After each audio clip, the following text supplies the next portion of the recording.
I'm coming home, I'm coming home. Tell the world I'm coming home. Let the rain wash away all the pain of yesterday.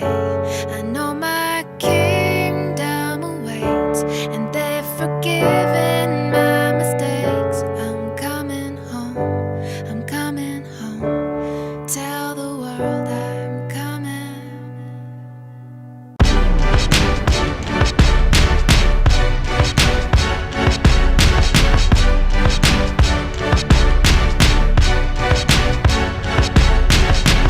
Without Chris Paul, no one expected the Rockets to beat the Warriors at home in Game 6. No one, that is, except for the Rockets themselves.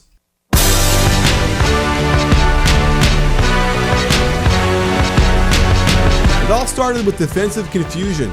Steph wanted Draymond to step up and switch, but Draymond couldn't leave Capella a free path to the hoop, so Eric Gordon promptly hops into a wide-open 26-footer to get the bombing going. Live ball turnovers have always plagued the Warriors, and the Rockets had no problem exploiting. Draymond tries to force a pass, and Capella's long arms deflected to Gordon, who comes down the court to remind us all that no matter his shorter stature, he's a bad man. Jordan Bell gets stranded without a dribble in the low post, the spacing falls apart, and Ariza snatches the pass out of the air. A perfect 2-on-1 fast break, except for the bad bounce pass, gets them an easy layup. KD tries to throw a flare pass, but this wasn't a great angle and it should have been higher. Instead, Harden grabs it and runs the modern 2-on-1 fast break, getting Tucker an open 3 in the corner. Bell gets into the act again. All he needs to do is run behind Klay to pick up his man on the right wing. Instead, he cuts right in front, effectively screening his own man, and Harden lights it up from way downtown.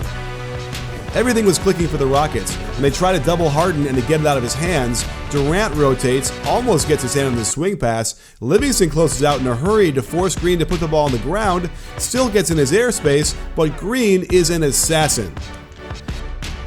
And as the first quarter came to a close, David West is so concerned with the Spain pick and roll that he doesn't step up to switch this, and Harden hits a deep 3 to get them a 16-point lead, and the Warriors seemed completely demoralized.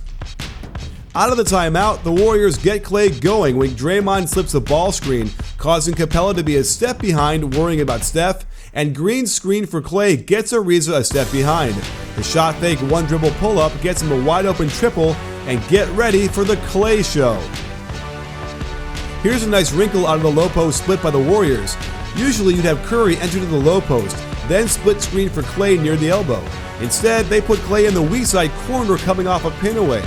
Baba Mute does not tell Ariza to switch, and it's a nice cut, nice pass, easy layup.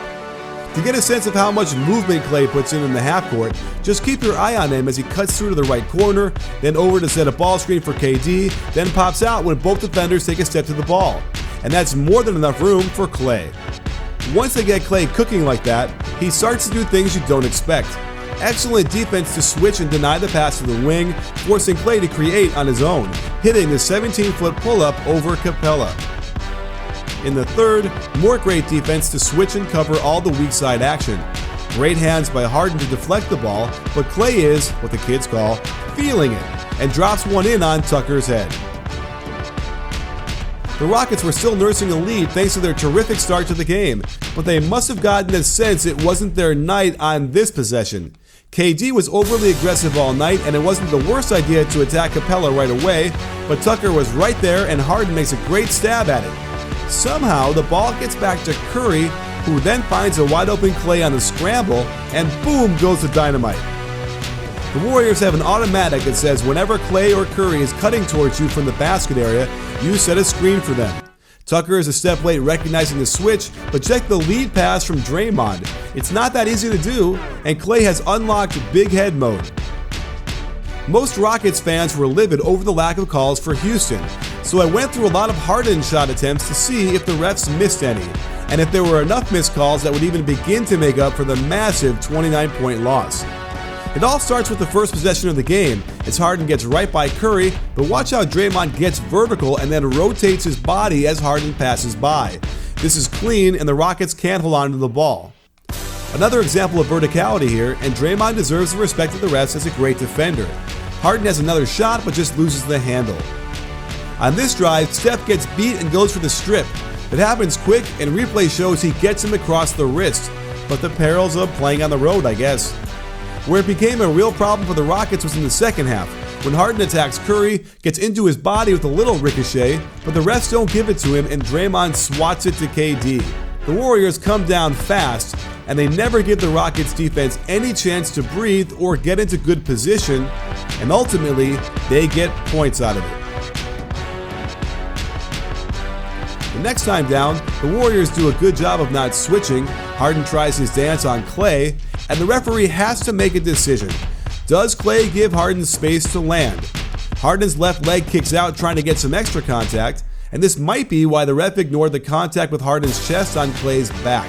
It's close, but the ball is saved to Draymond. Klay sprints, then as he gets close to the corner, turns it into a slide so he's shot ready. Quick pass, quick shot, quick splash. It was Nick Young's turn to defend the isolation, and there's no reason for him to have jumped up into Harden here, but this is legal contact, holding his position. What Harden likes to do is take his right arm and get it up under the defender's right arm to accentuate the contact and to use his arm as a battering ram. The only contact here is initiated by Harden, which is why there is no call. He regains control of the ball, Young closes out, and Harden initiates the contact. Young flops, so good no call here. Then Draymond blocks the three. Check how Harden and Klay are at the same starting point, but Harden doesn't reappear in the screen until the ball is already halfway to the hoop, tickling the twine as it drops through, and the route is on.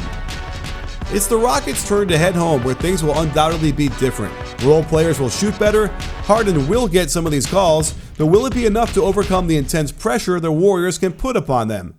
Many wondered what would happen to Harden in the playoffs when he wouldn't get the kind of fouls he's accustomed to getting.